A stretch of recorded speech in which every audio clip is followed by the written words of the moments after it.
अनिल गोटेंनी पोलिसांना फोन केला, त्यांनी आयकर विभागाला फोन केला आणि त्यांनी लाचलुचपत प्रतिबंधक विभागाला सुद्धा फोन केला। या तिन्ही संस्थांना त्यांनी फोन करून या खोलीत करोडोंची रक्कम आहे अशी माहिती सांगितली आणि त्यामुळे इथं येऊन या रूमची झडती घ्या असंही सांगितलं। पण एका माजी आमदारानं फोन करून सुद्धा पोलीस काय तिथं पोहोचले नाहीत। तिथं मीडिया पोहोचला, या प्रकरणाच्या बातम्या झाल्या, पण पोलीस मात्र काही पोहोचले नाहीत। पण जोपर्यंत पोलीस अधीक्षक आणि जिल्हाधिकारी हे इथं येत नाहीत आणि या रूमची त्यांच्या समोर झाडाझडती होत नाही, तोपर्यंत मी काही इथून हलणार नाही अशी आक्रमक भूमिका अनिल गोटेंनी घेतली। ते त्या रूमच्या बाहेर खुर्ची टाकूनच बसले।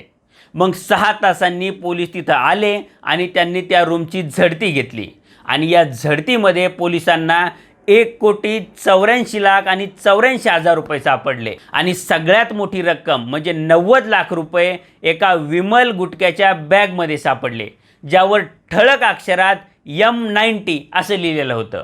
धुळ्यामध्ये अशी चर्चा आहे की ती रक्कम धुळे महानगरपालिकेकडून महानगरपालिकेत जो भ्रष्टाचार झाला आहे तो लपवण्यासाठी या समितीला दिली गेली होती।